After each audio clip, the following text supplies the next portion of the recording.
Hey guys, welcome back to the channel. In today's video we are checking out the new Iki Island DLC for Ghost of Tsushima.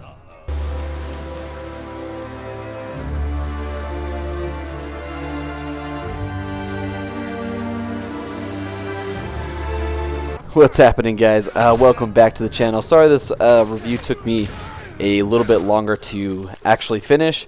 I actually completed everything to do in the new DLC. I got all the trophies. I did everything that we're supposed to, or not supposed to, but all the trophies that were available. You know, I did all the bamboo cuts. I did all the extra story content. So I just wanted to make sure that I got literally everything done so that I can, well, that, and I really love this game, so I wanted to do it all anyway. So, oops, sorry about that. Sorry if my voice sounds a little off. I definitely am a little sick.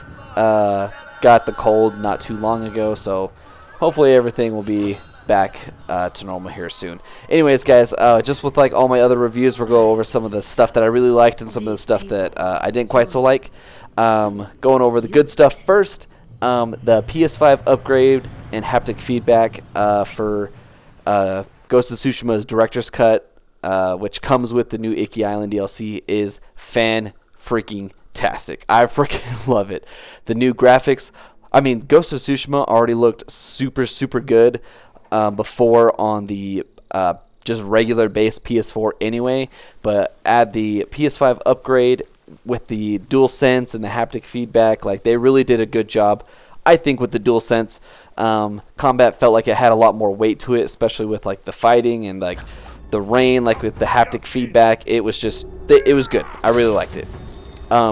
Although it is good to point out, or I should point out, is that the actual PS5 upgrade does cost an extra $10 on top of the Ghost of Tsushima Director's Cut. So the Director's Cut, I believe, is $20, and if you want that extra PS5 upgrade, which does have that upgraded visuals with the haptic feedback and adaptive triggers, that is an extra $10. But for me, I think it's totally worth it. I think we're kind of getting used to a lot of people thinking that these updates are free, which a lot of them are free, but I could see they put a lot more time and effort into this particular update that I don't mind spending that extra $10. So that's the first thing that I noticed right away. Ghost of Tsushima is a super beautiful game, and before the Director's Cut, it already was one of those really beautiful games. It looked outstanding on the regular PS4 as well. Yeah, so this new DLC, if you guys got the Director's Cut, you can start this DLC, I think, once you get to the second half of the island. I'm drawing a blank on what the second portion is, but basically you have to do all of the first one if you're playing through the first part, or I should say you're playing through this game for the first time. The main island of Tsushima is broken up into 3 parts, and you have to at least get to the second stage. But if you guys have already beaten the game, you could just jump right into Iki Island.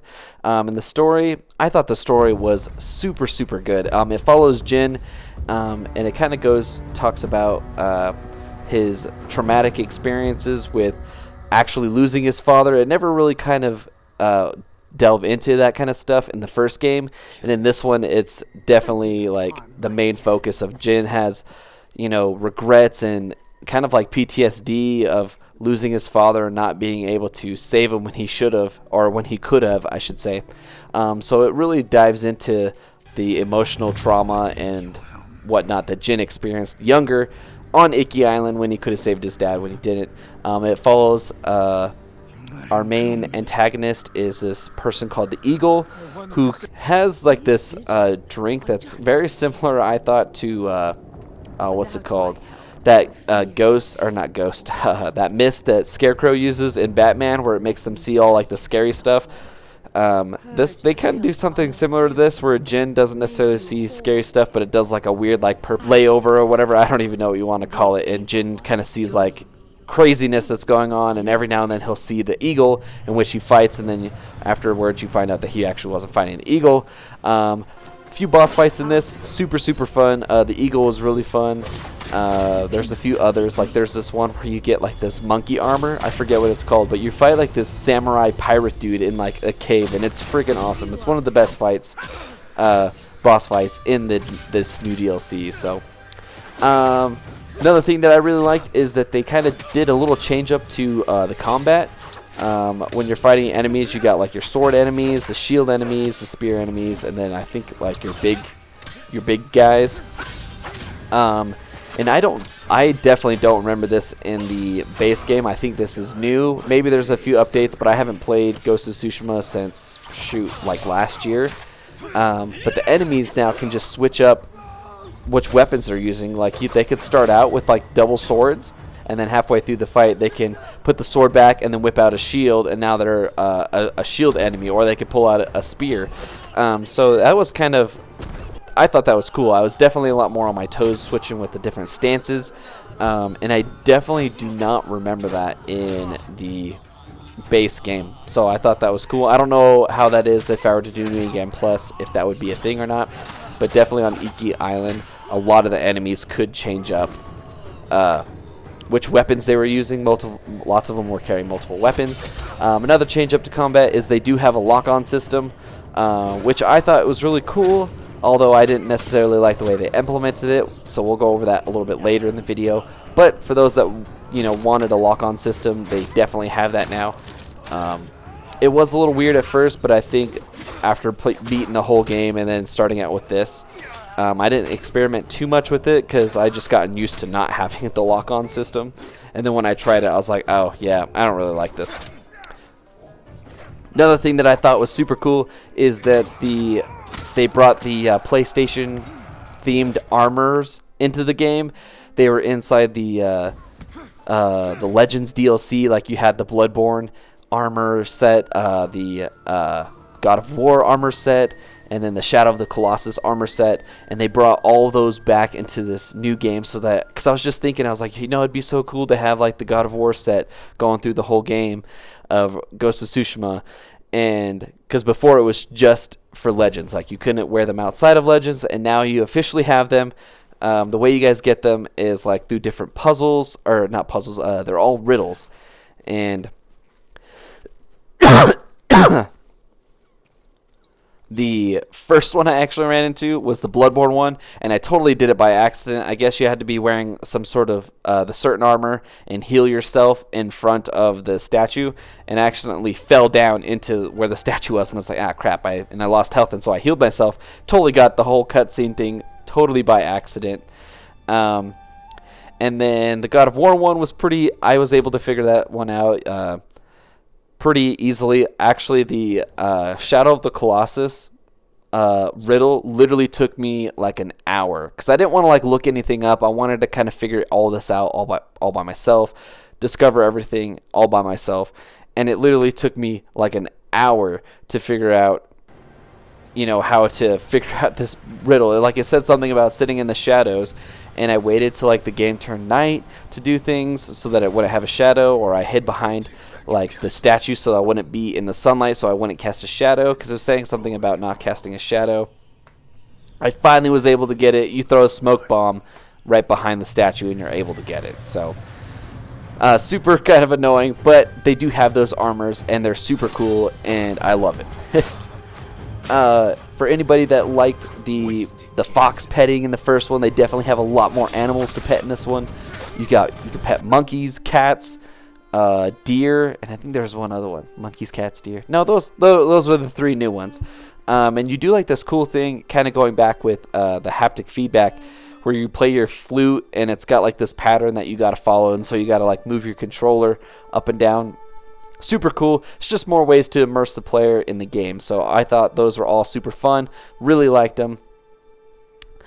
And then the last thing, it was $20 for this director's cut, which does come with the Iki Island DLC. And I definitely think that it's worth it. I think that we'll go over the cons here in just a minute, but just to touch on, I do think that this is totally worth the $20. I got the PS5 upgrade with it, so it was actually $30. And I think that paying $30 for this is totally worth it. Now, some people might not think the extra $10, because why are they charging for upgrades when all the this game was free and that game was free. I get you. I totally get it. My personal thoughts is that they put a lot more time into it with the haptic feedback. Now, I don't know if they've done that with other games and given it for free or not, so don't quote me on anything, but, you know, $10, it's not that much, and I could see that they put a lot of work into it, so for me, it's worth it. But just the DLC Director's Cut, the $20, if you don't want that PS5 upgrade, still totally worth the $20. So now going over some of the cons, I did notice that there was a few glitches. There's like some weird ones, like they have like these new characters called shamans that basically sing and chant, and all the other characters like buff up, and they're a little bit harder to kill. They got a lot more health. They do a lot more of unblockable attacks. And so you'd want to try to take those out as fast as possible. Otherwise, it does make combat pretty difficult, even on the standard difficulty. But there's a few times where I killed the shaman dude, and you could still hear him singing, like his body's laying on the ground, or sometimes I kicked him into the rock or whatever, so you couldn't see him, but they're still singing, and I'm like, and it never went away until I ran far enough away, and even when I came back to that same area, you could still hear the dead guy singing, so it was kind of funny. I only had it happen a few times. And then the other glitch that I noticed was there's a few times where, especially, I think it only really happened when I booted up the game. It would say, like a text would pop up, like the storyteller or something like that, and it said the storyteller, and it did it for like 10 minutes. And I was like, why is this doing this?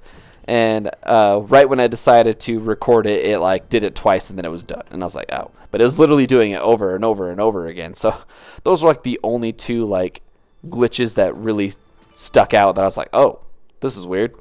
Another thing that I guess this is a con, I put it in both, was the lock-on. It's cool for, you know, anybody that was wanting the lock-on system that, you know, kind of find it difficult trying to switch between the enemies. I get that.